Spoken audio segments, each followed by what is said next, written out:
All right, we're live, gentlemen. Good to see you again. Thanks for coming on. Great to see you too. Are you going to tell people why you're not wearing a shirt? Well, I hope. Well, yes, I am. I'm hoping I'm not lagging too much here. You tell me if there's a lag, but I'm in the jungle in Costa Rica right now, so it's a little too humid for me to be wearing a shirt. And if you hear any like fuzz in the background, that's the fan that I got right next to me. So, adjusting to tropical climate, trying to stay in freedom land. You guys, well, actually, you guys, Jeff, you've probably been granted some freedom recently. Foss, you're, I think, still under the regime, are you not? Well, I'm sorry, Jeff. I'm actually out of the quarantine period, if that's what you're referring to. I mean, like the lockdowns throughout the different provinces in Canada. It's pretty good. Ontario's opening up. Quebec, where my pubs are, is almost fully open. If you look on the in the streets right now, they're not letting everyone in the forum or in the Bell Center, but the streets must have 10,000 people right next to each other. So it's a bit of a, there you go. Yeah, there you go. Yeah. Exactly. And BC is open.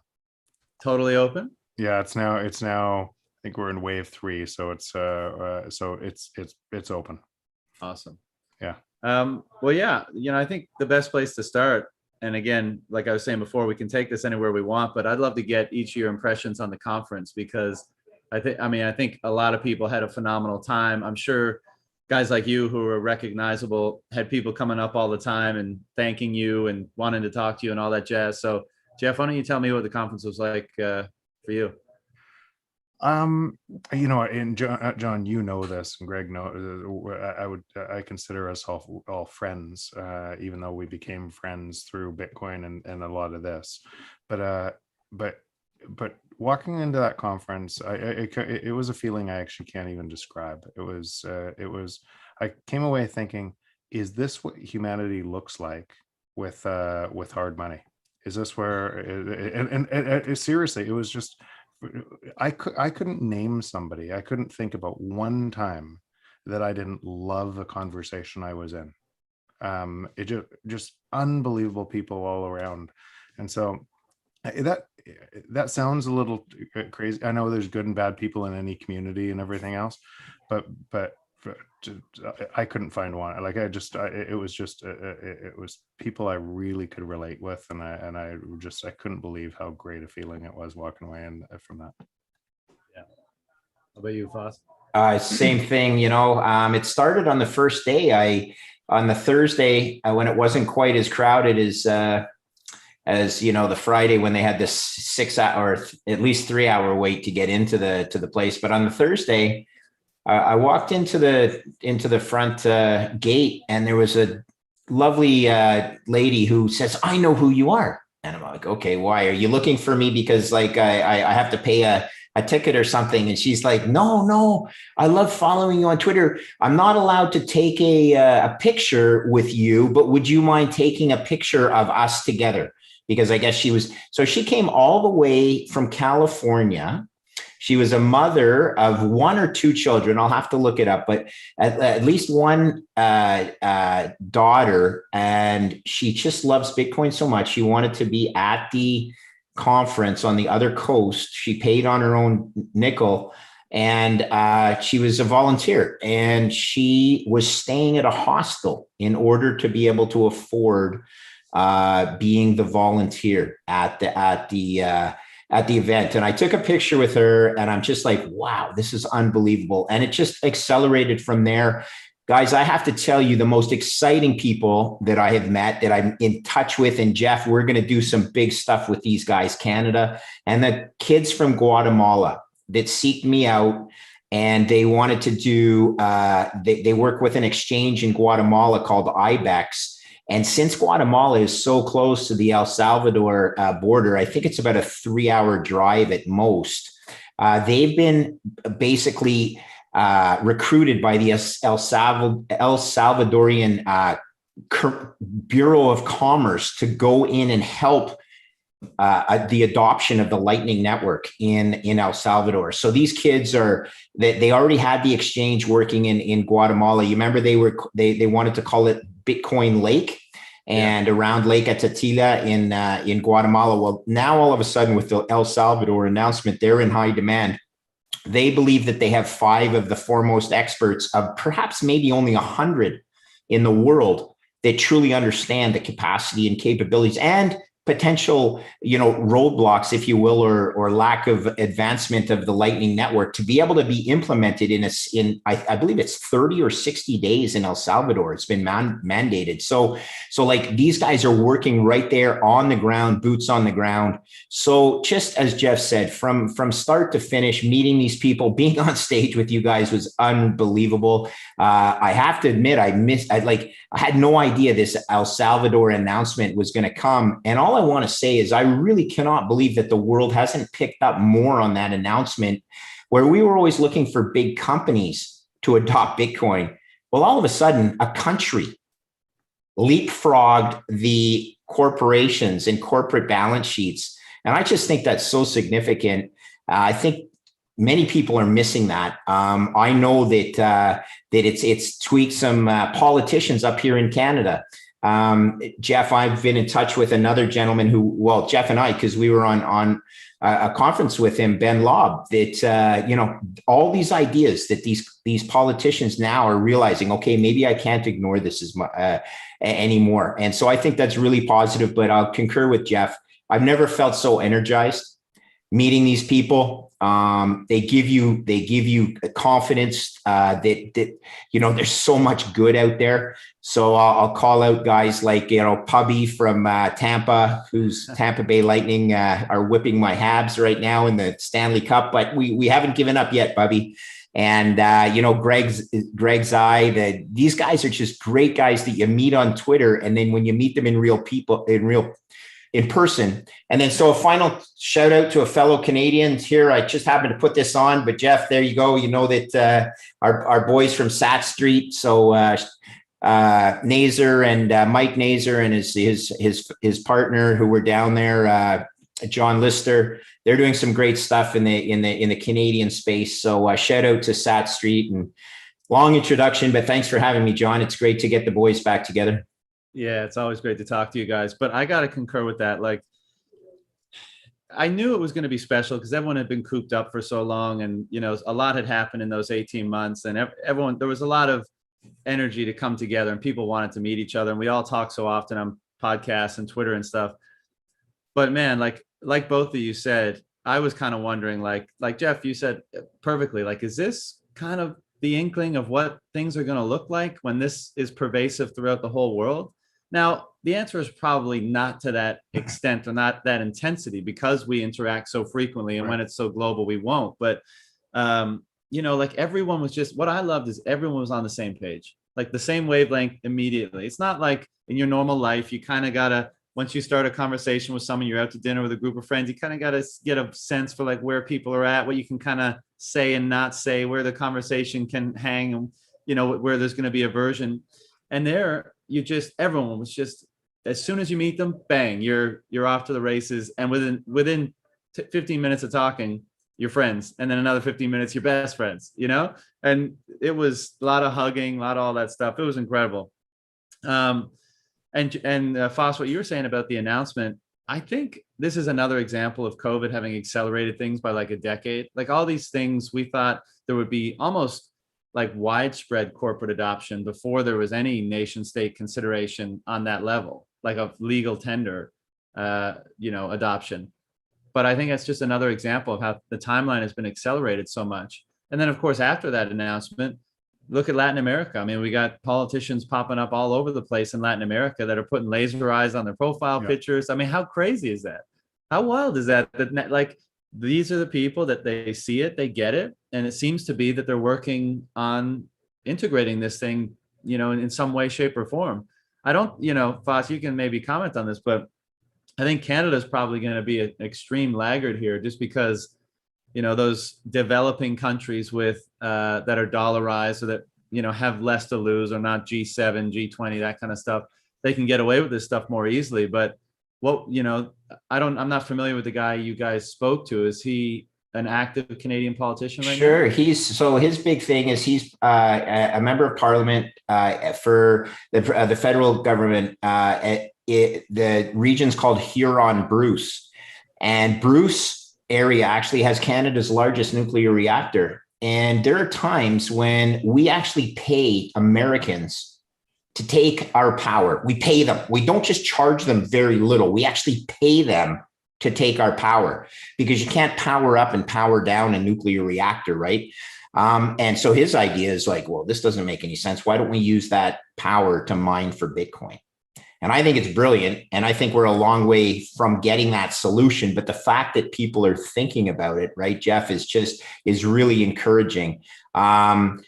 I'll tell you, the big thing that's happened for our business, Valid as Power, is just this whole Chinese crackdown on mining. And I'm not sure if you saw this, John, I doubt you did, but Valid as Power announced 2 gigawatts. So 2,000 megawatts we now have dedicated to Bitcoin mining in Canada.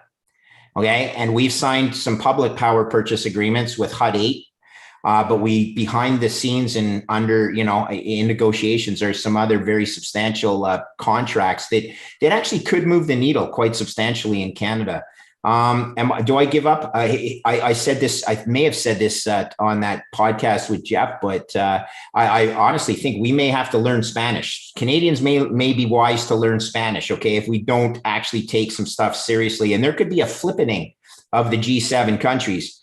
Canada is not that big, okay, like in terms of population nor in GDP. And a group of Central American countries in combination would flip in Canada pretty easily. I don't necessarily want that to happen, but by the same token, I'm going to support everything I can to these guys in Guatemala that are trying to allow the less privileged to participate in a recovery and a future that we all believe in. So, Jeff, I think, I'll just say that, I haven't given up on Canada. In fact, I'm actually, I've seen some things that are quite encouraging.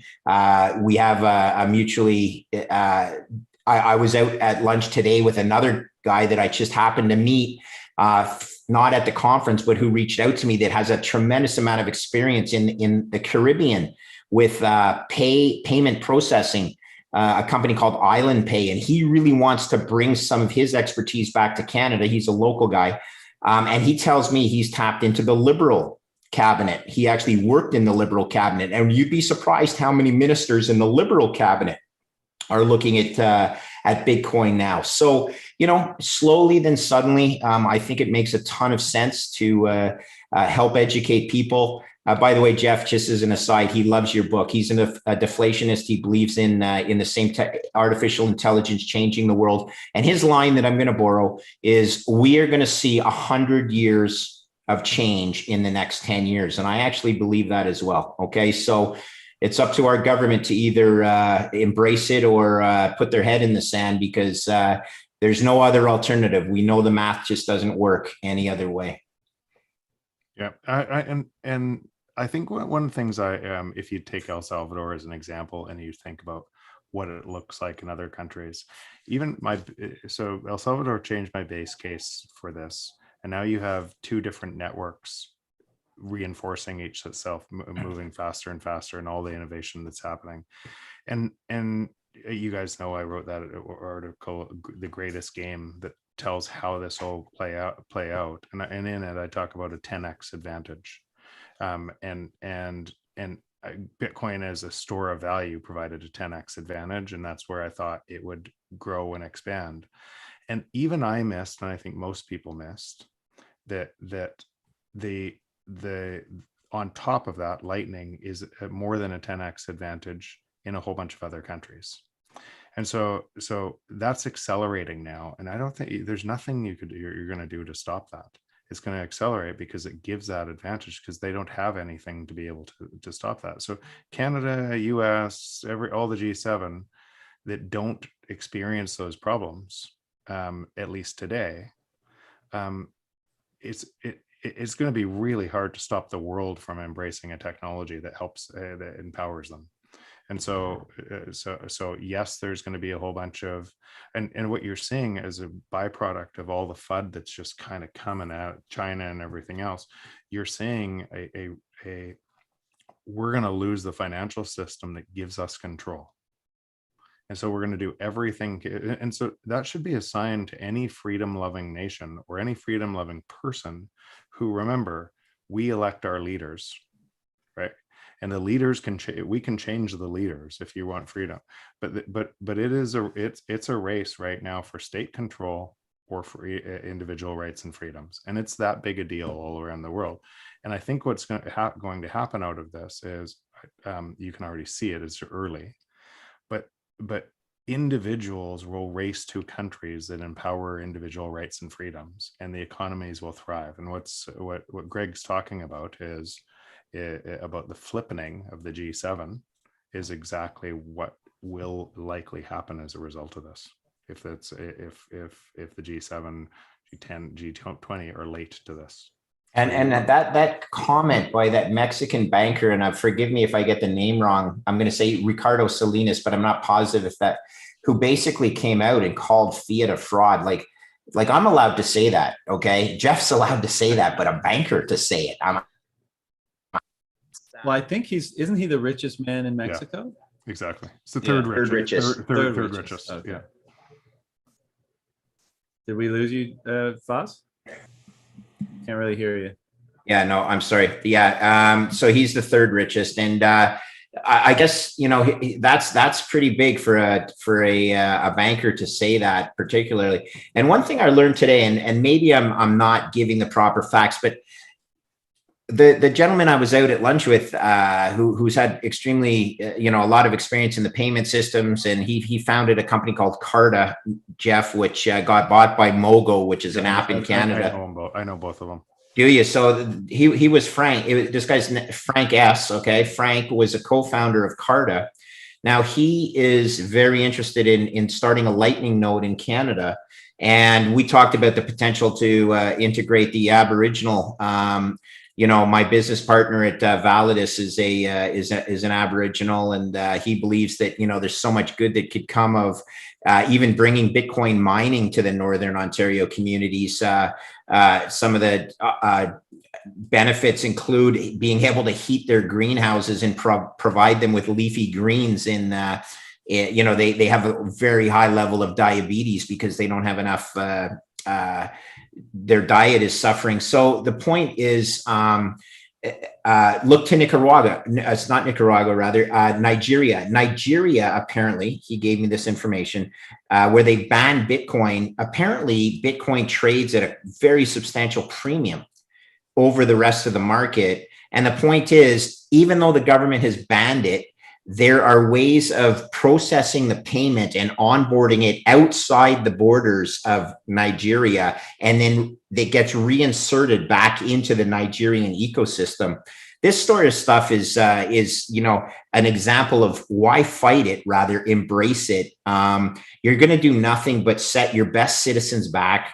I think Canada, I know of at least 25 fairly well-off Canadians that have left. And Jeff, you mentioned that you might leave at some point in time if the system gets repressive enough. I know 25 or so that have gone down to the Caribbean, various Caribbean islands to escape some of the Canadian bureaucracy. And that's not good. That's losing your tax base from the bottom and then losing it from the top as well, where you're not embracing a revenue producing solution. Well, I met a ton of guys at the conference, Canadian guys and elsewhere, but a lot of Canadians who, like me, were, when they left Canada to go to the conference, they left with the understanding that they were going to find kind of a new home somewhere. Wow. Here I am in Costa Rica right now. And so, because I think about Canada, and of course you could elect, people could wake up to the benefits of this. They could elect leaders that see it too. They could have more favorable policies toward all this, and they could foster an ecosystem that could, compete for capital and talent and all that kind of stuff. But I'm so bearish on Canadian politics and the decisions that are being made that I struggle to have your type of optimism, Foss. So, Jeff, how do you see the situation in Canada? So again, this situation is a global situation. And, right. and which will get worse. What could let's just argue the counter side of this. What could a government do right now to embrace where the world's going with technology and kind of do a system change from the existing system. Because what they would have to do is admit the truth. And the truth is, we hide in inflation, increase government spending, and you buy it, and you buy that your money should be worth less each year because we've told you enough times and we've made it true. So we're hiding the truth from you, and we're making it worse and worse. And technology has changed the rules so we can no longer hide it anymore. And that's exploding inequality. And that's and if we start telling you the truth and allow deflation to take hold, it means the entire global monetary system resets. It collapses to the ground. So given that state of affairs, is it any wonder that they keep lying? Right. Nope. And is it any wonder that the system just keeps reinforcing? There's a whole bunch of people in government that don't even know they're lying. They believe that inflation is required for a productive economy as well, but you so believe what you've said or read forever that nobody questions. Wait, I personally want to look for value everywhere in my life, and every single person is making a rational decision, looking for their money to be worth more. How could in that event, every single global participant is looking for their value to be more, that we can make it worth less and expect economies to thrive? So that's what they're facing, and they can't unwind it from the system. Yeah. And so it requires a system change, and that system change, I believe, and I've looked everywhere, I believe is Bitcoin, and the earlier people get it. But what you're gonna have, John, and I think two things. At some time, hope wins. Hope for a better future wins, and we know an existing system has to increase the misinformation and increase the fraud and everything else. And these are harsh words, or increase the theft and everything else. And we know that, and we know that because of that, they're pushing prices higher and higher, and many people are losing out.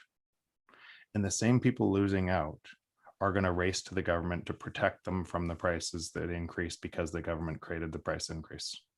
So we know that the population is disillusioned, and they're looking.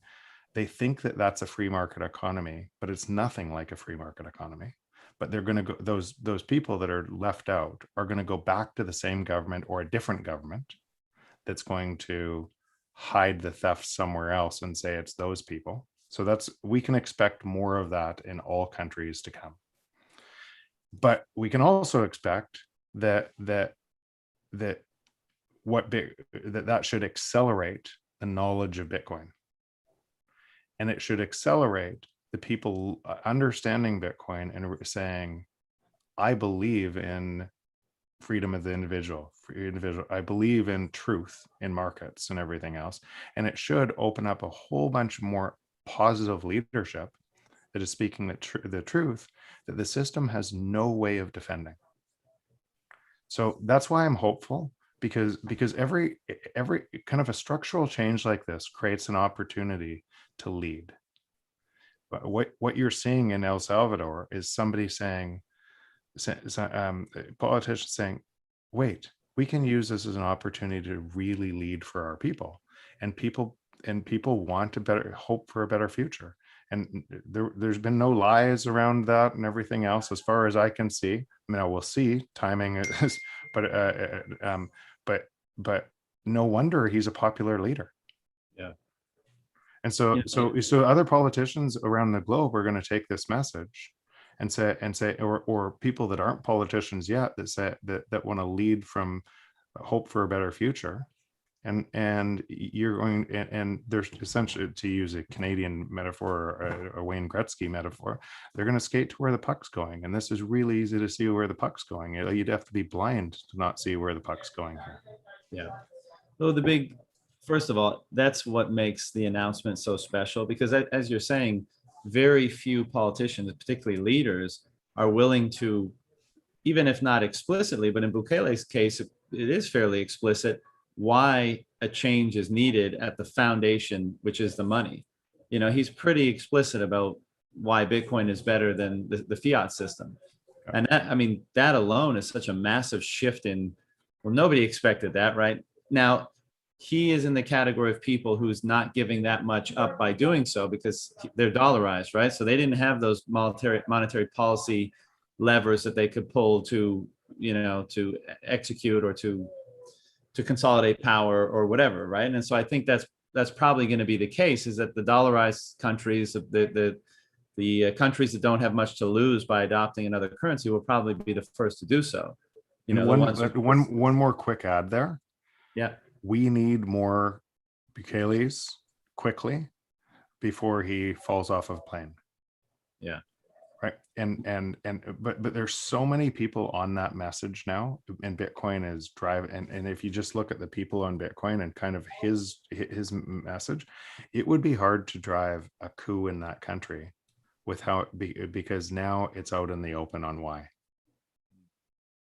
There are people down there, just feedback from the boots on the ground. There are people that are concerned about it. It's been a big sea change. When I say people, commerce, where they're, they've been by law, they have to accept Bitcoin. Now, the good thing is, it's you have a choice. You can pay in Bitcoin or you can pay in US dollars.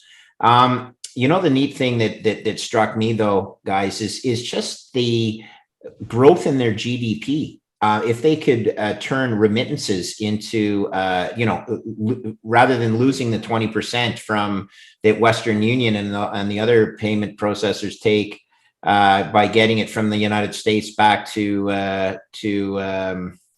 El Salvador, that's 20% fees that adds up to 4%, if I'm not mistaken, 4 or 5% of gross domestic product that they can increase right away. I mean, as a pure financial guy looking at that, I mean, that just makes so much sense. And there's no, on that metric alone, there's no arguing that it's actually such a better system for them, for 6 million people, of which I think up to 4 million are unbanked, right? And they're airdropping $30 into these citizens' wallets.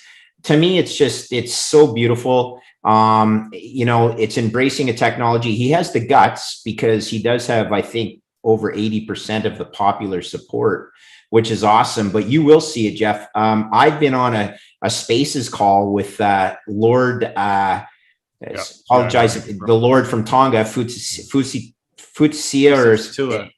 okay, unbelievably great guy.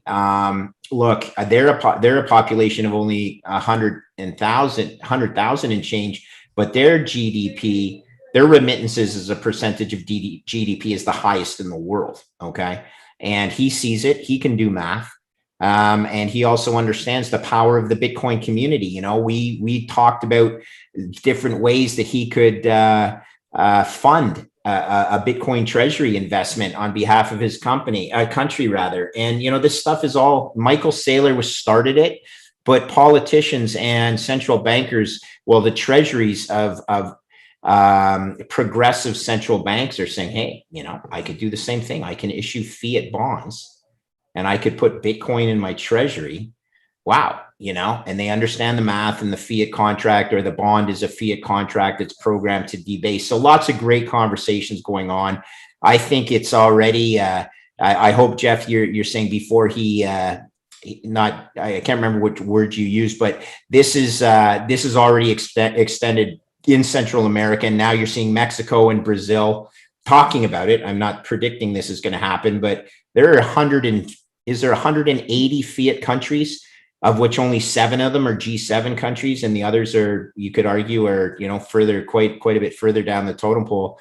This is going to happen, in my opinion, and this is the leapfrogging of corporations, and then the corporations and the hedge funds are going to be like, well, hold on a second, I don't ever want to be left out. So it becomes circular and it becomes unstoppable as a global movement. And the Chinese, the mining in China is just another example of why this is good, because the network didn't fail. The power is shifting from east to west. You can't argue that China is an open and free market in many cases. So the miners moving out of there is a good thing. So It's amazing. I'm so happy I don't care about Bitcoin price in the short term, because I'd be really scratching my head why the price isn't absolutely skyrocketing here. I know the reasons it's not, and that's such a good thing for people who have a chance to stack more Bitcoin right now, because the people that are stacking right now are the people that can see the future, including, El Salvador. We don't want it to run away from El Salvador. We want them to be able to get some Bitcoin in at extremely cheap prices and reap the benefits of that very gutsy decision. Yeah. I mean, I think it was such a watershed moment for that announcement, because now it's like is it the 4-minute mile, the 5-minute mile, that kind of situation where it was impossible and then someone does it and everybody does it. Like, if you had that conversation around a dinner table that some country is going to make Bitcoin legal tender in the next 5 years, people would just say you're crazy. Stop drinking the Kool-Aid, Jeff or Greg.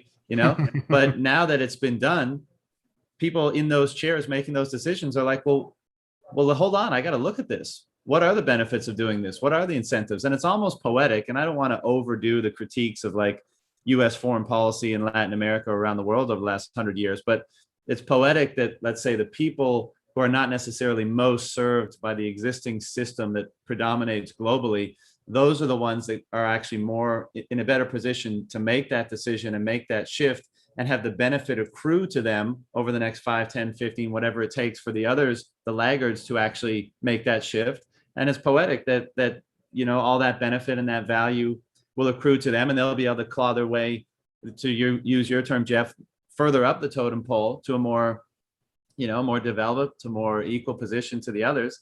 And the laggards, unfortunately, and I think Canada's in that category, may fall behind in relative terms, so, but I think we're all, this one question I wanted to ask you guys, and I kind of touched on it at the beginning, and we've been discussing it, and this is going to be a poorly worded question, but I'm trying to put my finger on, because if everything feels different now, and of course you can just look and say the announcement, and of course, and it's a big deal, but I'm not, and you mentioned the price, Greg, like I'm not sure, and I don't care about it either. I think it's wonderful that it's down, and I'm not going to let you away without you explaining how why it is doing what it's doing.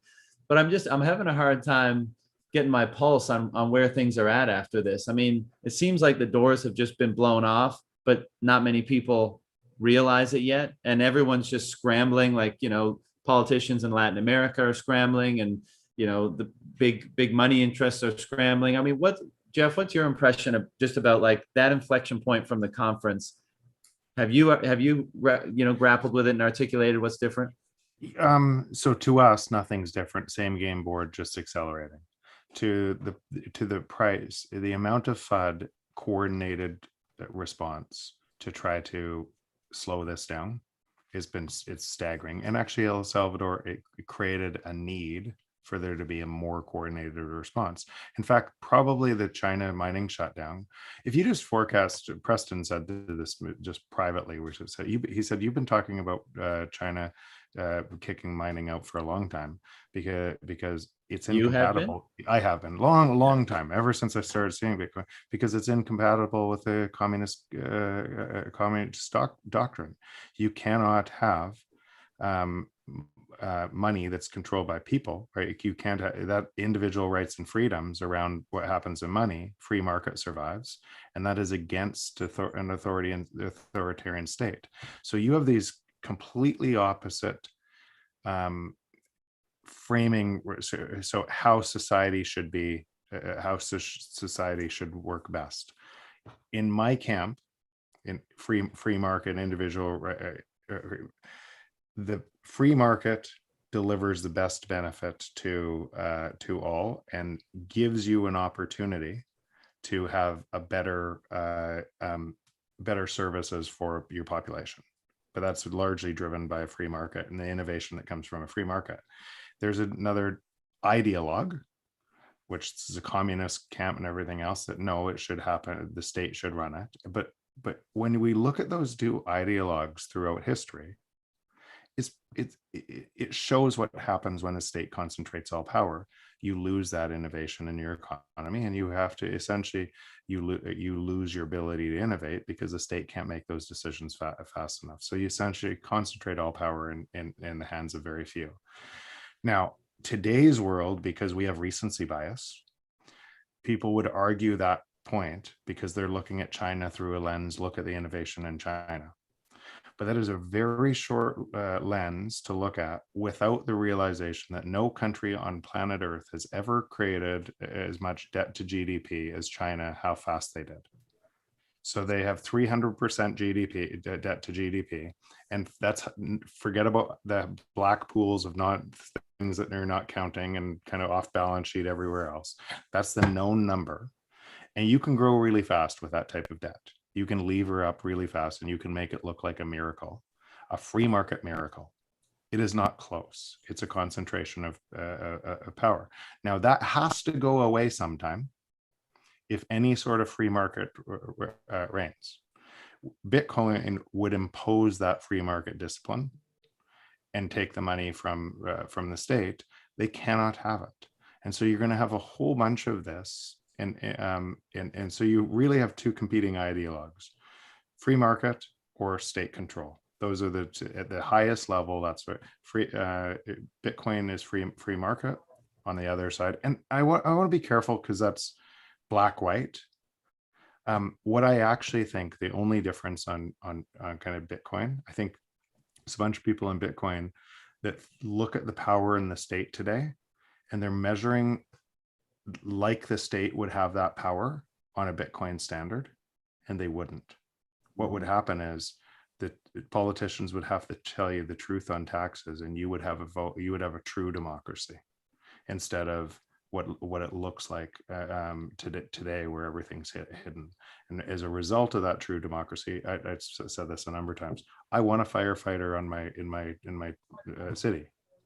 I'm happy to pay for a firefighter, and I'm happy to pay taxes to do that. I want a certain amount of services. I just don't want you to lie to me. I want integrity.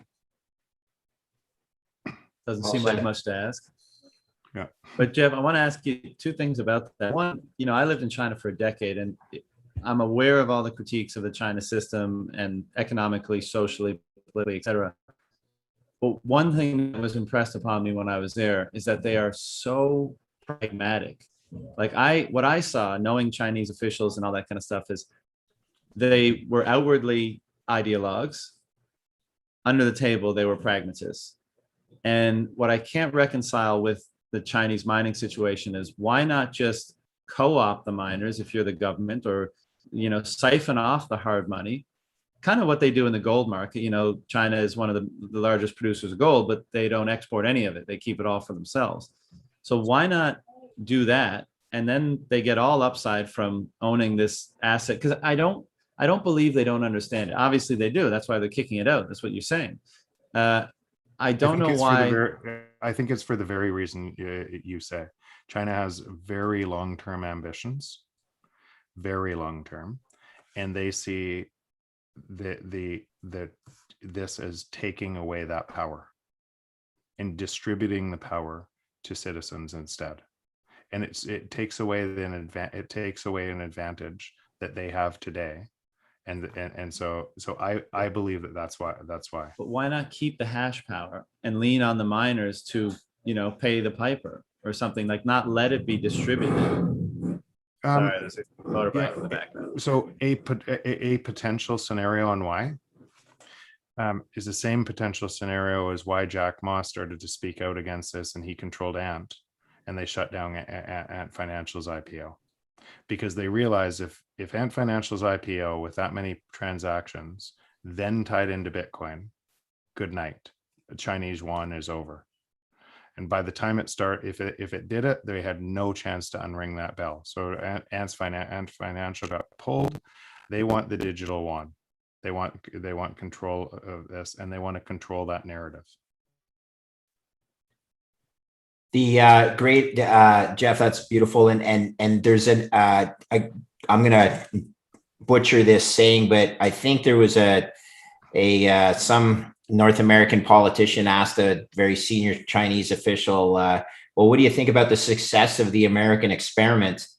Implying, since independence and how the U.S. and he goes, we're not certain. It's too soon to decide, right? Their planning is so long term versus the North American culture versus the Chinese culture. But I wanted to add on something that Jeff mentioned, and so I believe both of you guys, if certainly Jeff, you've been on this podcast in Canada, the Rockstar, the group, the two Croatian kids, Nick and the great guys. They're actually over in Croatia right now. And they're Croatian. They have a place over there, and they're so passionate about Bitcoin. And Tom sent me a picture today of a group of people that were trying to talk about Bitcoin. And he basically, his summary was so excited of the people that grasp it, but still most of people just dismiss it outright as some sort of Ponzi game scheme. And there's so much work to be done on the education front, and that is true around the world. We are privileged in Canada. We have, by and large, pretty good freedom of speech. We have very high levels of education. And even there, we have so many people that outright just believe the professors of the world. So this guy down in Stanford, David Duffy, my God, he was on there with Elizabeth Warren on a Senate banking committee. And then you get Steve Hanke at Johns Hopkins. I mean, these are just so outwardly disingenuous people. So you wanted me to hit on a couple of the reasons I think Bitcoin hasn't rocketed like it should. And by the way, nothing should happen if you increase you lower your time preference. Let's talk in 20 years is always what I say. But, some of the things, Elon Musk, unfortunately, is still a very influential person within the investing community, let's say, and the marginal purchaser of a new asset will listen to what Elon says. So he goes negative. You get things like the GBTC unwind. I'm not sure if you guys are following this, but there's a huge supply of, the pocket trade amongst hedge funds was to raise money, new issue at NAV, hold it for 6 months, get an immediate mark-to-market gain because of the premium that GBTC was trading at, but you were locked up for 6 months. So the last part of that trade is rolling off. The guys that were promoting that in the hedge fund community were some big influential guys.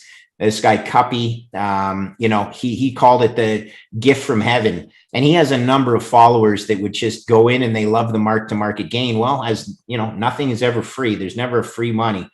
This trade came back to cause some mark-to-market pain now for these guys. So there's a bunch of Bitcoin coming out of that trade.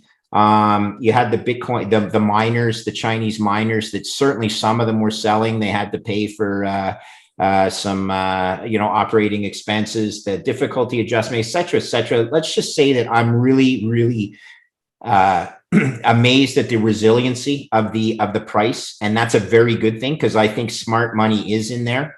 I think, you look at some of the on-chain metrics or whatever, if it's old wallets that are buying, well, then you talk to guys like NYDIG and the number of people they're onboarding. And then, just anecdotal evidence in the community that I'm involved in. It's very surprising to me the number of people that actually are involved now. And they're not making a big deal about it because they don't have a very big weight, but they own more than zero. So who knows, this short-term price discovery, again, it's going to be it's all a rounding error in the long term. The good thing is that we have seen this adoption of essentially 6 million people, right, that are going to be onboarded, whether it's 100 million or 150 million people that are currently in Bitcoin right now. It's still such a drop in the bucket compared to the 1 billion that there will be in the next little while. And that's the type of network effect that Jeff is so familiar with. I'm learning it. But then that's when it just goes parabolic, right? And even if it doesn't, what does it matter? It's providing opportunity to the lesser developed, less fortunate, all the people that are punished by this inflation environment. 40% of the US population does not own their house, does not have equities, does not have hard assets that will appreciate with inflation. By and large, they have maybe $10,000 in cash in the bank account for short-term emergencies. And that's what's being debased. That's the population, the lower, less privileged population that's being impacted by this, these Treasury policies. And, you know, that's all it takes is education, is to help the process get adoption with, you know, people like Jeff and John, yourself, who've really, like, I'm new on the scene. It's amazing. I got invited on Max Kaiser's Orange Pill Pod or whatever the other day. And it's just people now reaching out to me saying things like, well, thank you for the education. I'm like, wow, I really, really am flattered and humbled. I believe in this passionately, and I'm doing this, Jeff, you've said this before, I'm doing this because I believe it for the future. I've been privileged, but I worked hard for that privilege, right? I had no money coming out of university. I didn't even have $250 to apply to more than one US business school, but luckily the one that I did apply to, I got into. I'm not saying I was by any means underprivileged. The point is, you work hard, you get rewarded for your hard work at times. And right now, all I want to do is make sure that our kids have the same opportunities in front of them that I had in front of me. And that includes not just our kids in North America, by the way, though. It includes kids all around the world, in South America and in these less fortunate countries. Yeah. You know, I think we'd all agree that Bitcoin is as close to inevitable as a thing can be. You know, it's very resilient to whatever attacks it may encounter.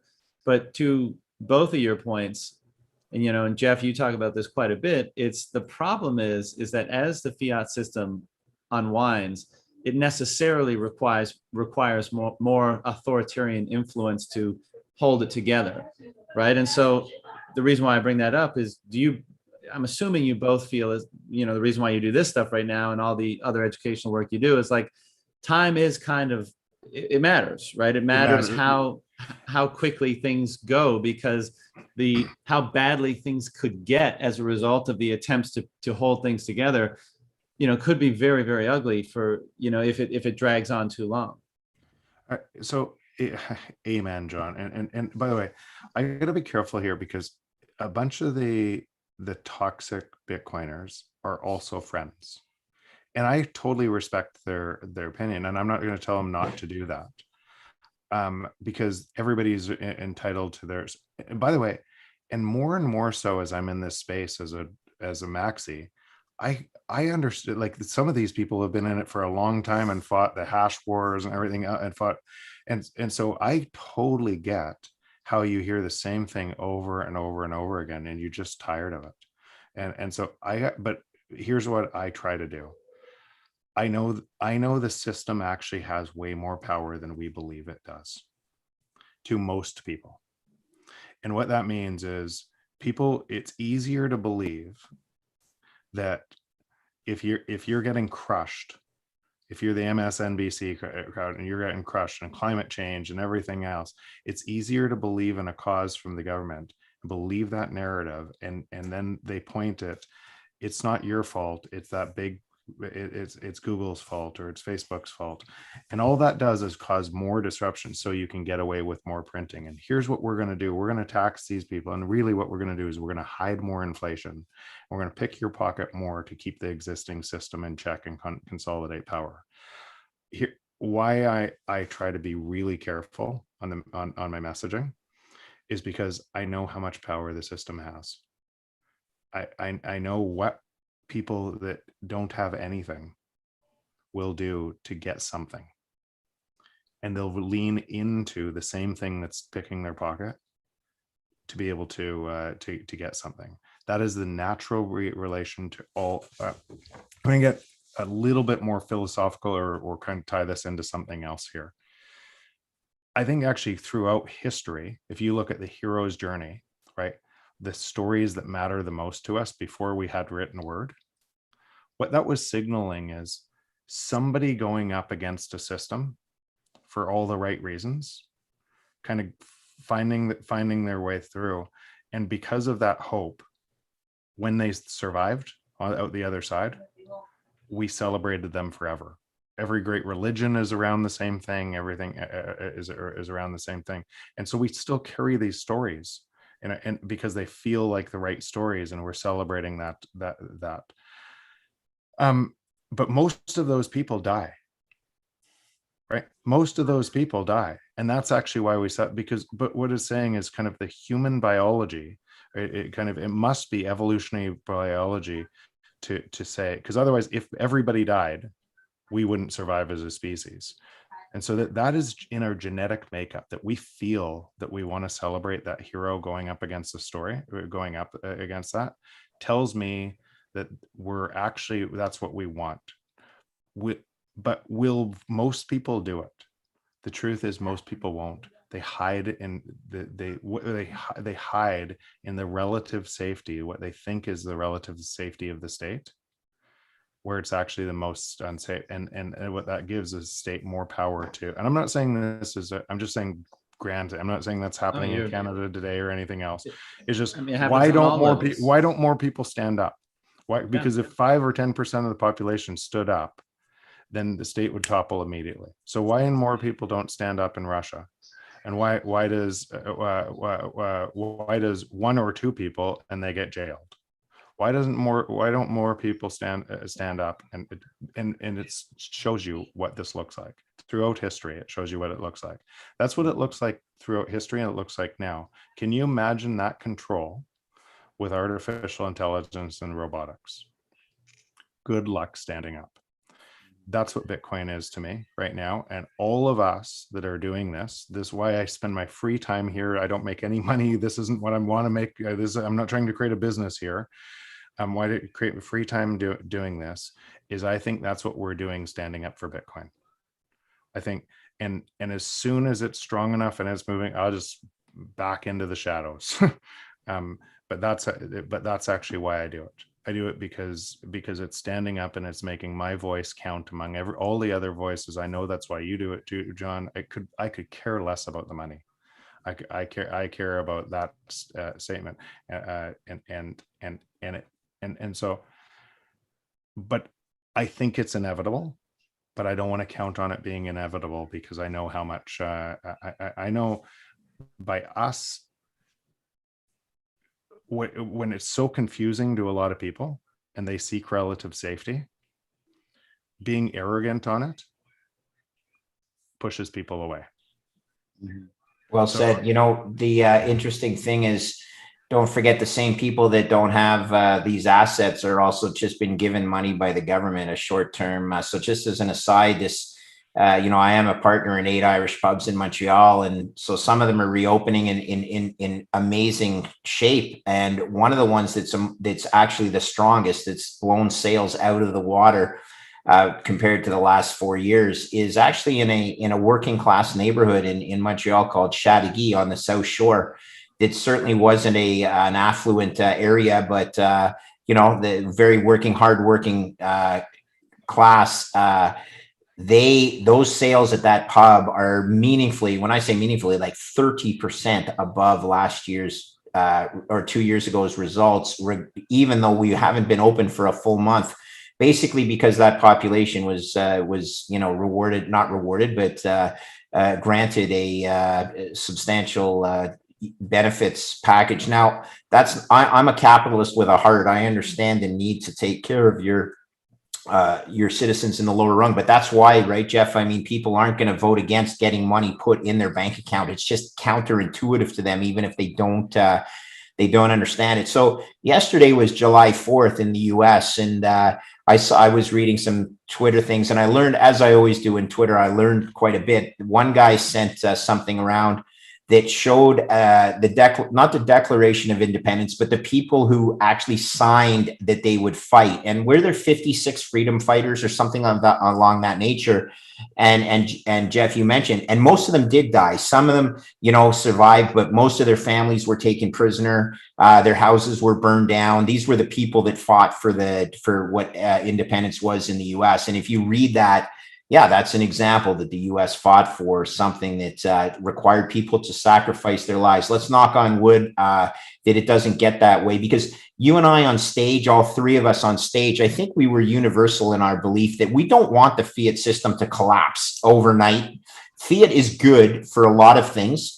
For barter, for international, replacing barter, for international trade, for being able to provide short-term solutions. We unfortunately just have reached a point where the debt spiral or the debt burden is too large to ever tax our way back to having a fiat system that isn't programmed to debase, and then even more unfortunately programmed to debase at an accelerating scale. So the second derivative, which is always in any calculation the most important, it's accelerating. The debasing of the fiat currency will accelerate. Again, it's only math, but you don't want it to explode. You absolutely don't. You need a parallel system that exists. You need fiat US dollars for currency transactions, for balance of trade, etc. You need a store of value as an alternative. So don't store your value in your cash, but use the currency to facilitate international trade and whatnot. So I'm hoping that there will be two parallel systems. Perhaps it's a little naive of me, but I'm an optimist on that front, because nothing happens overnight. And if it does happen overnight, unfortunately, it may be quite disruptive to the stability of society and to our peaceful way of life. Yeah, for sure. I mean, the analogy I always used is, if you need to do major renos in your house, right? Your ceiling is leaking and you got a hole in the floor and all that kind of stuff. Well, you don't want to tear down your house, because then you're standing on the side of the road with nothing, right? You want to put up the scaffold and, fix it while you still have some utility with it. And that would be great. Foss, remains to be seen if that's going to be a possibility. I mean, we'll see. But I'd like to ask you about something, Jeff, back to your point. I mean, the interesting thing about, let's say, the archetypal hero, which we're all called to that archetype in our lives. That's why these stories have so much power. The funny thing is when they exist, well, actually, even in story, because the stories are a reflection of that process playing out in the real world, they're not seen as the hero when they're alive, oftentimes. Exactly. Right? Yeah. They're seen as the hero in hindsight. And that, I think, is one of the tragic elements of people's perspectives, perhaps throughout history, but certainly today, is what they will inevitably see. And the hindsight bias is so powerful, and the status quo bias is so powerful, and it's so difficult for people to see outside the status quo, and they're only permitted to do so, or it's easier to do so in hindsight, right? When history has played out enough to realize that whoever was a hero and not a threat, because the threat, the archetypal hero, is a threat to the established order. And most people rely on established order for safety, for comfort, for security, for maneuvering through life, in a way that's familiar enough to do so successfully. And so when a threat emerges to that system, even if they're explicitly there to upgrade it, there's tremendous amount of distrust, because they're so reliant on the existing system. And so the hero is often only interpreted in hindsight. And as you say, the reason why the hero often dies is because they are seen as a negative disruptive force rather than a redemptive force. And that's the conundrum of history. I said to my wife before I wrote the book, I said the most likely event here is sometime after my death that people realize that this is true. The most likely event is that we have to plan for, that nobody wants me on their boards anymore because I look like a heretic. And so it turned out completely opposite. I can't believe it turned out completely opposite. But based on what you said, is that I fully realized I had to do it anyways from that, and that was a probability. Even today, if you said today natural forces took over and government said, I'm going to stop printing, there is nobody on the planet that would see deflation as an abundant future. They would be talking about the deflationary depression not the thing I'm talking about, the transition to get to the other side in the book, once we get to the other side. So if governments didn't keep printing, to the point is we need the fiat currencies around for a while, then let's just play a war game scenario. US says we're going to stop. US dollar would strengthen a lot, and everything would collapse. And then they come in and kind of, as people, no, we don't want deflation. And then they come in and nationalize the banks and everything else. And that system would carry on, and it would give them more power because everybody would scream for you to do something. Right. So Sure. the point here is, if you understand the long arc of what we're going through in this transition, I fully don't all of the existing system, how human beings will react to that, and what some of the threats are. And still, so to Greg's point, we need a transition mechanism. To your point, we need a new system to take take that through. And I think that's what Bitcoiners are fighting for. I think that's actually what they're fighting for. But we also have to realize that when we think about kind of the if you think around the world, around how many people are left out, if it looks like this group is just wanting number go up and we've just replaced this system with a new system that has different leaders, what would people do? You're empowering the state by doing so. And that's not the truth. And anyways, it might sound like lashing out against this, what's happening, but we're empowering the state by doing so, and we have to be really careful with that. So that's why the message needs. Here's a way of looking at this. This is true for every single person as well, as in every country. The more power you have, your humility needs to go up faster. For if it does not, your power is short-term in nature. It'll go away, because we look at people in power and we distrust them. Just so you know, I was, after the book was written, I won't say which company in China, but a major well-known company in China asked me to write on behalf of China and how great they were in the world and everything else, as they would, because my influence is up, and okay, now I can make a whole bunch of extra money by doing so. How many people do you think have gotten that same tap that said yes? How many people that are public figures right now, for some reason, are sacrificing integrity, and they're complete hypocrites? Pretty much all. Complete hypocrites, selling out the future of their children and others in the world for money, for power, for influence or power, and in their own mind, they have done a trade. And they've said the fiat mindset. Exactly. It's okay. I can make this trade. And so for me, when I see that, like, I want to rage. But again, I know what it looks like, because these things came to me too. But see, Jeff, this is why people love you, and both you, and why not even, and you, maybe that's you. But again, it's truth. Yeah, well, that's exactly my point. And maybe saying, that's why when you go to a place like Miami and you meet all these people, it's immediate, because, and I talk about this a ton on the pod, and it does actually go back to your point about the hero, right? Like, the truth of this thing, right? Bitcoin, and the solution that it can represent, and the freedom that can foster, and the prosperity, and all these things that we always talk about, that has called forth the hero in all of us. You guys have expressed that in giving your time freely to have these conversations and to share these ideas to try to accelerate the process of adoption and, the transition.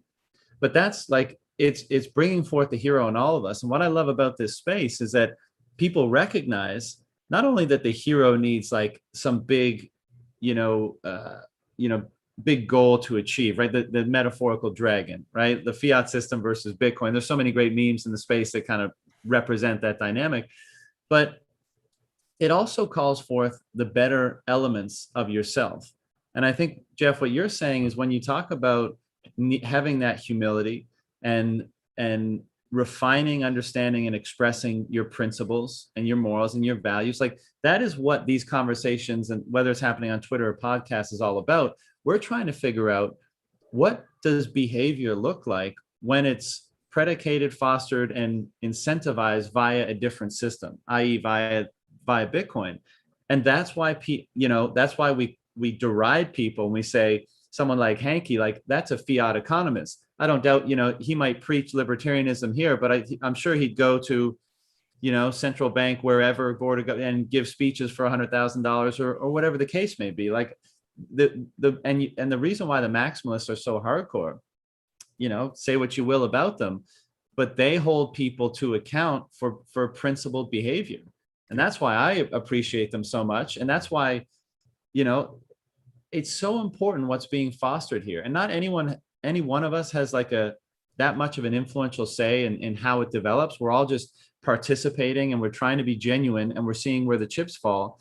But we make no mistake. I mean, we are at the very beginning stages of fostering a new culture, because the money is so instrumental in the culture that gets developed. And here we are, get at the very foundation of it. And I think people both consciously and subconsciously realize the importance of that. And that's why they're such sticklers for principled behavior. And it doesn't matter who you are, how rich you are, your reputation. If you come in and they can sniff out a lack of genuineness, or a lack of humility, or a lack of principled behavior, or any number of those things, you get the same treatment as, the random account with 10 followers, and that's what's so, I love every component of that. But there's a question behind that. And that's, so both of you are subject to this call to adventure of the metaphorical hero, right? And again, that's why you're here.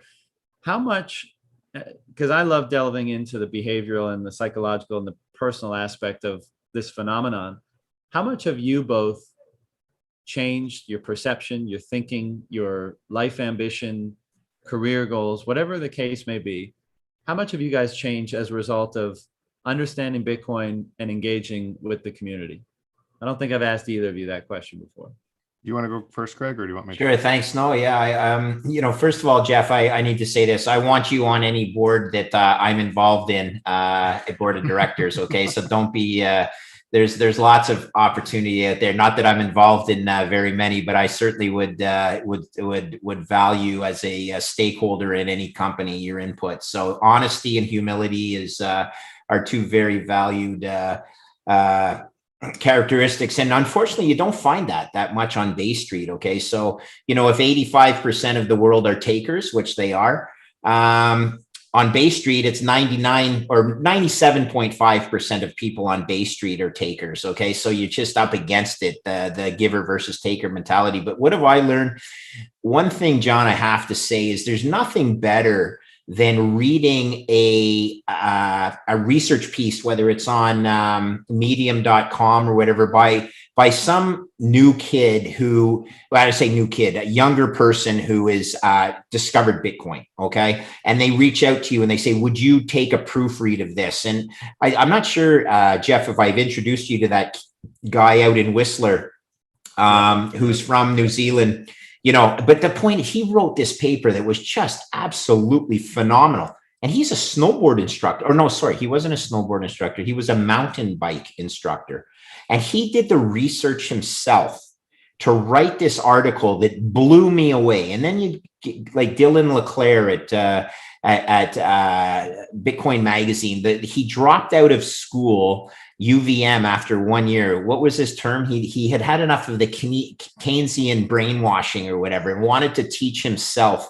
So that's what I find is the ability to connect with people who are teaching themselves stuff that's outside of the system. And I had a lot of eye-opening situations, when I first graduated from school, like, oh my God, they didn't teach you any of this in school. Like, the only thing that you really learn in school is the discipline to get through courses that they impose upon you. You don't really learn that much about real life events. You learn the discipline to be able to manage real life events as they approach you. So what am I trying to do? Look, I'm a capitalist, again, with a heart. I believe that you need to be rewarded financially for hard work and hard effort. And I would never take that away from anybody who's trying in the Bitcoin community to advance on that front. But the other thing is that it's just for the greater good. I can't say it any better than Jeff said it. What have I learned? 56 years old, 58 years old now. Oh my God, is social media ever cool? Oh my God, are we going to see we're going to see 100 years worth of change in the next 10 years. And knock on wood, I'm going to be around to see that change, and I'm going to be able to try and stick handle the various through the various play zones, if you will. And I want to be there with my kids because, you know, I've learned some stuff in 30 years in finance that not everybody has learned. I'm not saying I have all the answers, but certainly you learn as you go. And there will be another big financial crisis in my lifetime. It comes around like a bus. The next one could be the most disruptive of them all. And there's going to need to be some big boys or some adults in the room, if you will. I'm not saying I'm the adult, but at least I've seen misbehavior that I can identify the misbehavior that I've seen in the past. So I'll speak out against it. I've learned to bite my tongue a little better, but no one bites their tongue as well as Jeff does. You know, I mean, when you say rage, Jeff, I don't think I've ever seen you, actually raise your voice, let alone get enraged. So that's a very good thing. That's a very good thing. Don't get me wrong. That's a very, very good thing. I just do it in a different way. Like, I just know somebody's motivations and I understand. I just tune them out totally, because spending time with them is a waste of my energy. When I realize that. So they've told me who they are, they've shown me who they are, and I just walk away. John, if you want me to take again, I got to be careful here in kind of sounding. I could not ask for more in my life. I mean, friends, family, wealth. When I've had nothing, I've had everything. Health. And that came from certain advantages, and the same with certain advantages where I was born. Parents that were loving. Like, you don't know the things you don't know, and you don't know where all these decisions are informed. And when I used to think that it was my curiosity that drove my success all around, I realized it wasn't actually curiosity that created it. It was accountability that created the curiosity. I always looked at that. Okay, every single thing that happens in my life is a relationship I have with something else, and it's either my view needs to change, or I need to learn more. I'm doing something wrong because I'm not getting the result I want, and that drove curiosity everywhere. And it didn't drive. Some people say, okay, I'm going to be curious just about money, and I'm just going to find a bunch of mentors who did that and just be curious there. It drove a curiosity in life. And that's why it allowed me to learn from everybody and everyone. And so, and as a result of that, like, I can't tell, it would sound like I'm bragging if I talked about how deep and personal and how unbelievable, how many friends that I would have. We do a ski trip every year. It was started as a family ski trip. There's 120 people on that ski trip now every year that go on a ski trip. And that's kind of these events in my life. It looks like that, with just crazy great friends. So I could want for nothing. I could want for nothing else. What I see in the Bitcoin community is it matches that. It's actually more abundance. And there's a whole bunch of people I've interacted in Bitcoin community that you realize, wow, these are just awesome people. I want to be playing guitar around a fire with them. I want to be having I want to go surfing on a beach with them. And you run out of time. So it's the time. And so, and then now how does that apply to, I was pretty sure on my thesis. When I say pretty sure, I wouldn't have written it unless I was 100% sure, but I would never say 100%. So I was pretty sure on my thesis before writing it, and that's why it was researched that way. Right. But how much more I've learned, sharpened my ability to tell a story, sharpened different things from this community and other people adding their information, sharpening this. It's actually sometimes hard to know, because we'll hear something a number of times, and sometimes we'll remember, if it really stands out, we'll remember the person who did it, and we'll attribute that knowledge to them. I got this from this person.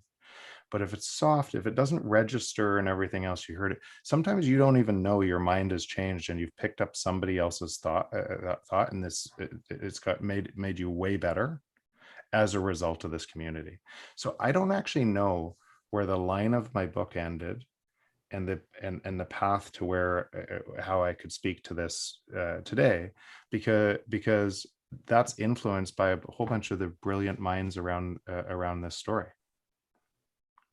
Yeah. And I mean, I think part of the answer is, at a minimum, and this applies to all of us, because, we're only here because we were probably above average curiosity, to your point, Jeff. I mean, other things as well, but that's got to be one of them. And because your curiosity caused you to care about the picture of the world, how you understood the world, and perhaps you wanted to understand it as well as possible and see the big picture, as it were. And then, of course, Bitcoin fits right into that, and it kind of makes everything click. And we all know the process after that. But you're just the fact that now, as a result of being involved in this and connecting with all these people, now I know you guys have probably better things to do tonight than talk to me, but we get that outlet of talking about this stuff on a regular basis.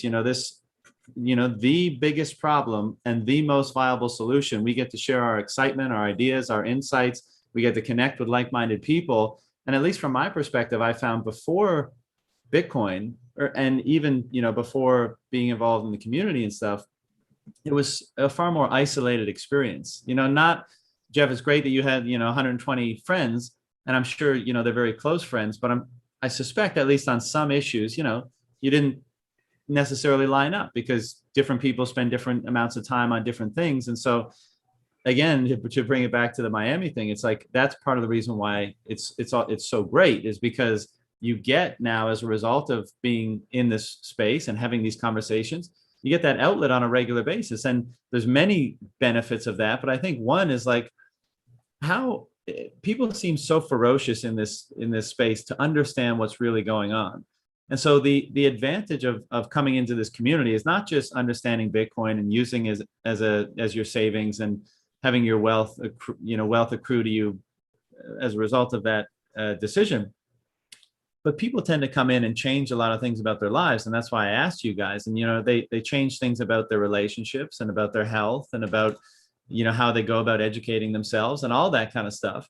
And I feel like, why not clock forward 5 to 10 years? What happens when you have a community that's ferocious about continual refinement of their understanding of the most meaningful and important things? What do you get then? That's what I mean. It takes, by the way, now connect this to something they're important.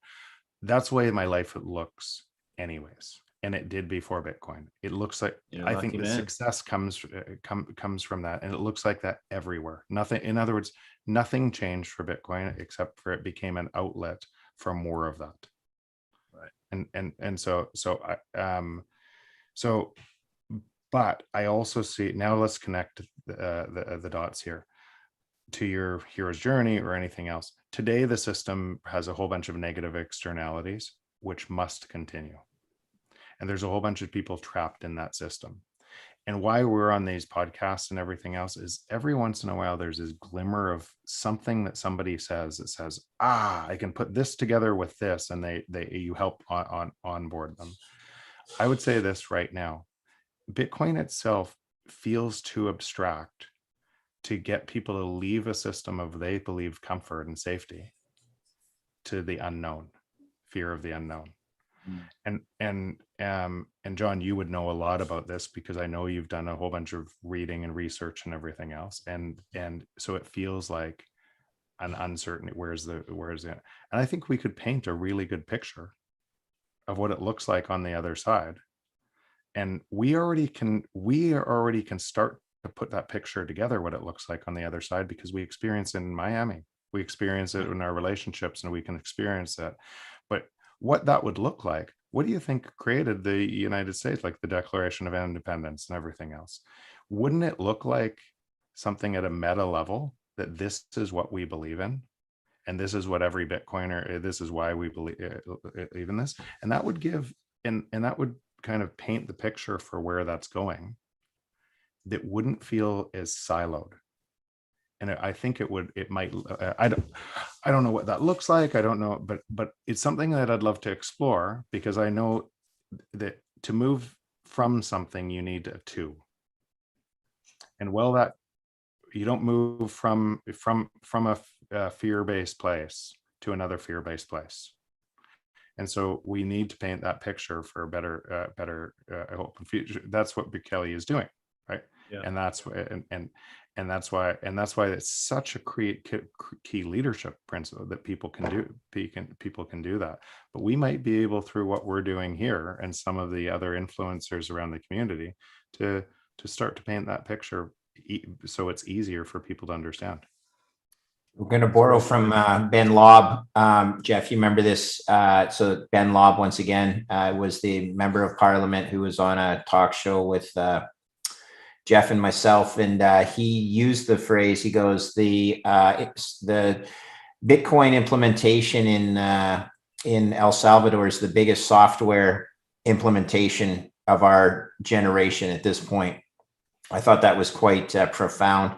I should have taken a whole lot more philosophy and psychology courses than engineering courses at McGill. It would have saved me a lot of problems. Quite honestly, I've met too many axiopaths and all these other paths that I could have identified right up front. So I didn't take that much, but I learned a lot from you guys. I just wanted to take this opportunity to show you the picture of the young lady that I met in Florida. Okay, and now she was the lady from California that traveled to be a volunteer, and I hope her last name was definitely Spanish American, or Fernandez or something. It doesn't matter, no difference. She was just such dedication to the cause, and that's what makes me proud to be part of this. I am a pleb. I 100% understand, perhaps maybe more than average, of how the financial system works, but honestly, you learn every single day some more of the intricacies, and some of the, certainly, oh my God, this can't be the way it actually works, but it does. And that's after 30 years in the business. So it's really, really important to keep continuous learning, and then continuous honesty, like question things like, what's the old expression? Well, why do you do it that way? Well, because that's the way we've always done it, right? Like, I mean, well, okay, that doesn't mean it's the right way of doing things, but that's the way we've always done it. And humans have recency bias or confirmation bias, or one of these biases that always say, well, we might as well keep doing it the same way. And so, once again, to emphasize, I had never been I've been to 2 other Bitcoin conferences, never one that was pure Bitcoin, which is very important, because the other ones certainly involved other, shit coins, if you will. The truth is, though, this Bitcoin focus was so energizing.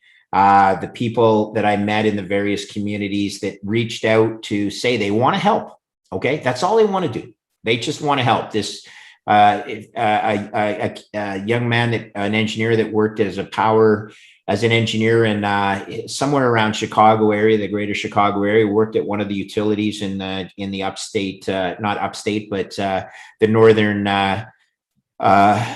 district of the United States. And he's just like, I'm pushing so hard for my bosses to embrace this Bitcoin thing. And it's not going to be easy, and it's not going to happen quickly. But I think there is this movement in enough places that if you don't forget who comes into power, the next generation that comes into power, right, Jeff, are the people that have been, that are so much more comfortable having their life on a cell phone. Like for me, I still don't get it. Like I get it, but I'm just not as comfortable as, my kids, who are just like, oh yeah, well, I'm not sure I'll ever go into a bank branch again in my life. That's the way they think, and so that's important. And this is really good for me, because I've said it before. I'll have to say it again on your podcast, John.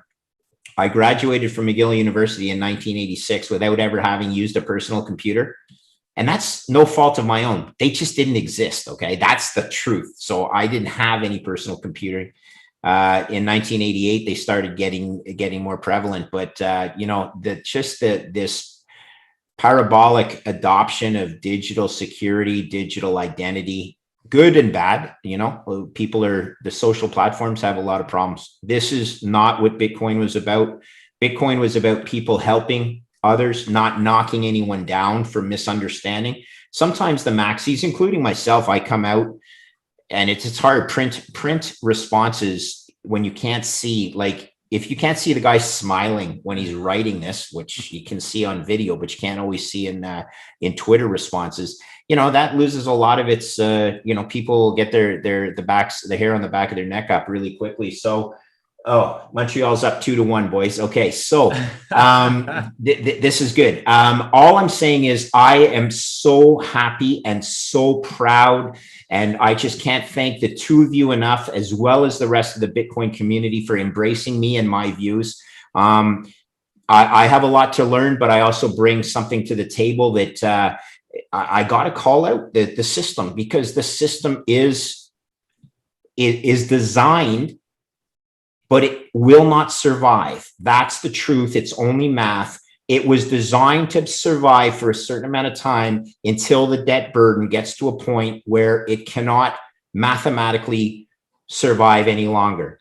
So we have to solve it, and that's my incentive. And Jeff, I must have 5 different companies I want you to opine on someday, and I'll go skiing with you, but I promise I won't burden you with those during a ski trip.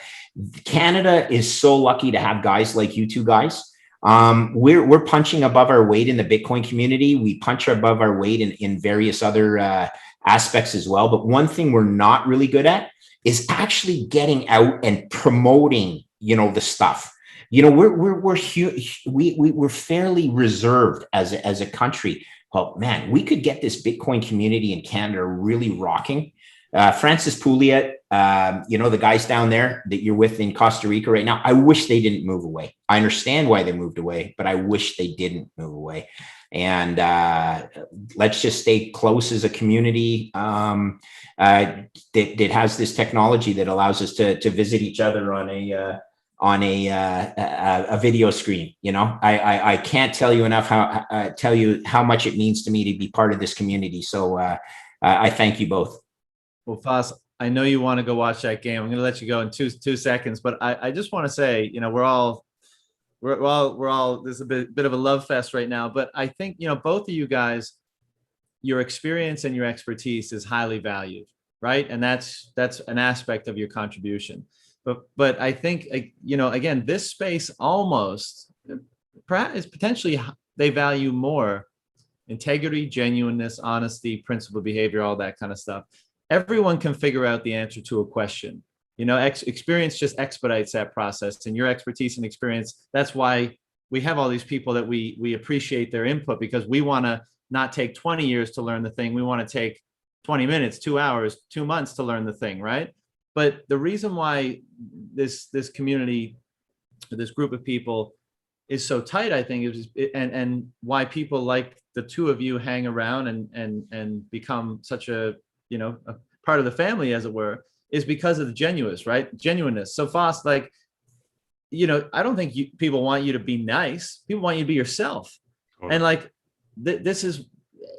that's all that really matters. I wouldn't want you to censor yourself and not hashtag hanky panky every now and then and do whatever the hell else to those guys, right? That's the thing that we're missing in the world today, is people being unapologetically themselves, right? And because nobody's perfect, but if you're trying to be a good person, and if you're pursuing the thing that's of the greatest meaning with the greatest integrity, that's all you can ask for, right? Because everyone appreciates nobody's perfect. 2-2. Shoot. Oh wow, that was a fast turnaround. And Jeff, I wanted to say something about your point about, I think it's a great point that illustrating or articulating the place that you're going to, I think would be a very powerful thing. And I also think that's why the El Salvador situation is so poetic, because you're taking a country that is like, no disrespect to any El Salvadorians, but like bottom of the barrel, right? Like one of the most dangerous countries in the world, one of the poorest countries in the world. And if it doesn't even have to be. Can you just stop there just for a second? Because what you just said, people mistake all the time. So poor crime go together. It's a derivative of not being able to pay your family. You turn to crime and everything else. And look at the crime exploding in the US. Absolutely. It's the same thing. And so keep going, because we look through the lens of these third world countries with our up sitting on our high horse. And the same thing that created that trend in that third world country is our high horse. And it infuriates me because it's intellectually dishonest to say that. It's hypocritical to say that. Well, the same policies are creating it now, and that's actually why I love that experiment. Why what is happening in El Salvador? What you want to talk poetic justice? Watch what's going to happen. It's incredible. Exactly. And so the point is that even if it, like, I don't even think we're going to have to wait that long. Fast forward 2 years and people can see it. Well, hey, crime is down and there's more service. People have the market is more dynamic and people are more prosperous, and tourism has exploded and all of these things. And then people are going to be able to fill in that, like, well, where are we going?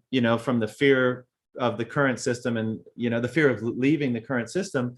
They're going to have a evolving representation of what you could be going to. Now, it'll take some time for people to be able to supplant what's happening there and modify it for whatever their situation is. But I think the punchline, I think that's another reason why it's such a watershed moment is we have the case study. Now we have the test case to say, this is how much improved things will be on a Bitcoin standard, or at least with Bitcoin being on equal footing or an available choice to people. So, exciting times, to say the least. Really, really exciting times. and think about the time and place we're going through. So things like this don't happen in lifetimes and everything. And so think about the time and place. What a unique time and place we're in. And what you could do with that time. It's just an incredible time to be alive, to see what's happening, and everybody has their own vote. You have a vote on Bitcoin. You have a vote every day you get up. Your accountability to either learn it or don't, and it's just a really exciting time. A really exciting time to be alive. Yeah, I mean, these are the grandkid stories, right? I mean, we have a front row seat for one of the largest revolutions, shifts in human history, with so much converging at once. And, like you said, hopefully we all make it to tell those stories. But you kind of got to pinch yourself to realize not only just change, but such a staggeringly positive potential for positive change. Yeah. Beautifully put. Well put, gentlemen. Gents, Foss, I'm gonna let you go watch that game. Jeff, I don't know if you're a big hockey fan, but I appreciate both your time. Final messages or sign off or anything like that before we go? For me, just thanks for doing this, John. You're just a great advocate in this community. And by the way, I think you might have been, I was on Real Vision. You might have been my second podcast ever. You reached out to me. And so it might not have been as good as they are later. So you had the rough Jeff, but I thank you for reaching out to me. Well, I appreciate that, man. And we all we refine ourselves and our arguments and our ideas all the time. So hopefully we're better now than we were then. Yeah. The thing I can say, John, is thank you as well. And Jeff, I've said thank you to both of you. But yeah, you know what? I know you'll never lose your Canadian passion, and I look forward to I've been involved in this community for certainly less than 2 years. I'm going to say less than 18 months even, and I just can't wait to see the positive impacts that this will have And I hope it to be positive for Canadians, but I don't care if it's only positive for people that have the guts to do it, because there could be a flippening. I'm not telling you. I will promise you this. I'm going to start taking Spanish courses just because you need to learn it. It's such an important language in the world. But I want them to succeed. I'm going to do everything I can to help these kids from Guatemala. I was on a conference call with a El Salvadoran bank, whose vice president or senior vice president I was speaking with used to work at Citibank and may have been involved in some of the deals I used to trade from my hedge fund days. So all I will say is the penetration is there. The adoption isn't, but Michael Saylor is beautiful at laying out his experience in different adoption rates. If it's 150 million people that use it now and it's growing at 2 million a week, somewhere along those lines, or if it's only 100 million and growing at 2 million a week, just do that math, extrapolate out. We're going to be involved in, we're going to have this call, I hope, on a regular basis and celebrate the victories. They won't all be easy. And some of them will be defeats. I mean, that's just the way it goes. But I will promise you this. This is the strongest community that I have ever been involved in, from both a intellectually stimulating, as well as people who will stand up for what's right. My God, love him or hate him, American HODL is one of the funnier, just passionate people in the world. And is there anything wrong with that? And I'll just summarize with one thing. Okay. You guys may not be aware of this. I've said it so I went to Cornell. My roommate from Cornell, 1988, he was killed in the World Trade Center. Okay. So I've lived these days when the US has been challenged. And then you got the president of the United States gets up with a bullhorn on the top of the rubble. And whether he's Republican or Democrat made no difference. I will tell you, as a Canadian, I'm like, wow, I feel confidence again. It doesn't matter that, I'm not part of that country. It was a horrible day in my life. And someone had the guts to get up there and say, this will not stand. Now, people could argue with the response, whether it was right or wrong. I will just tell you that one moment when I was scared for the future of the world, for the future of my family, and you got that leadership up there, I'm going to try and be part of that community myself. Okay. You guys are good friends. It will never change, regardless of whether we vote differently or live in different countries. I will never lose the respect that I have for you guys, because you are real world people.